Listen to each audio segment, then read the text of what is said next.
नमस्कार. चला तर आज आपण करूया उपासाचा एक पदार्थ जो पोटभरू आहे. त्याच्यासाठी मी बटाटे किसून घेतलेले आहेत आणि हा खरडा केलेला आहे. हिरव्या मिरच्या आणि जिरं घेतलेलं आहे. आपल्या चवीनुसार घ्यायचे. हे वरीचे तांदूळ मी स्वच्छ धुवून घेतले होते. एक साधारण अर्धी वाटी घेतले होते. किसलेलं आलं आहे, कारण 4 बटाट्यांचा मी केला होता किस. आणि हे पहा, हे उपवासाच्या भाजणीचं पीठ आहे.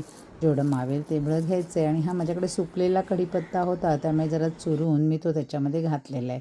चवीनुसार साखर घेतलेली आहे त्याच्यात आणि कोथिंबीर भुरभुरवलेली आहे त्याच्यामध्ये.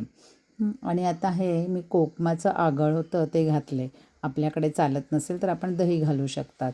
त्याच्यानंतर खवलेला ओल्या नारळाचा चवीनुसार मीठ, शेंगदाण्याचा कूट ह्याच्यात घातलेला आहे मी. आणि ह्याच्यामध्ये आपण भिजवलेला साबुदाणा पण घालू शकतो. जरासा तो मळून घ्यायचा आणि त्याच्यामध्ये घालायचा. माझ्याकडे नव्हता तो भिजवलेला म्हणून नाही घातला. आणि हे बटाट्यामध्ये मॉइश्चर असतं, त्याच्याने छानपैकी मळलं जातं पीठ. ह्याचे असे गोळे करून आपण तळू शकतो किंवा मग हे आत्ता मी दाखवले तशी ह्याच्या टिक्की करू शकतो. आणि जर आपण गोळे केले तर साबुदाण्याचे वडे असतात तसे आपण करू शकतो, ते तळून तुपामध्ये किंवा शेंगदाण्याच्या तेलात. आता ह्याच्यामध्ये मी थोडं पाणी घातलं आहे, कारण मी थोडं जरा पातळसर करणार आहे. मला छोटी छोटी धिरडं घालायची आहेत.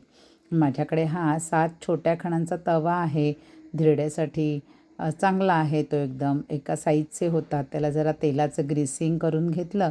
आणि पहा बरं, आता ह्याच्यामध्ये मी चमच्याने थोडं थोडं हे सगळं बॅटर घातलेलं आहे. आणि अशा प्रकारे हे पूर्ण मी 7 आहेत हे खण, ते भरून घेतलेले आहेत. त्याच्यावर झाकण ठेवलेलं आहे. आणि छानपैकी खालून ते बघा व्यवस्थित धिरडी ही सगळी चांगली शेक मिळालेला आहे. वरून परत तेलाचं मी हलका असं ब्रशने फिरवलेलं आहे. आणि उलटंपलटं करून व्यवस्थितपणे भाजून घेतलेले आहेत. आणि उपवासाच्या भाजणीच्या पिठाची ही धिरडी तयार झालेली आहे. धन्यवाद.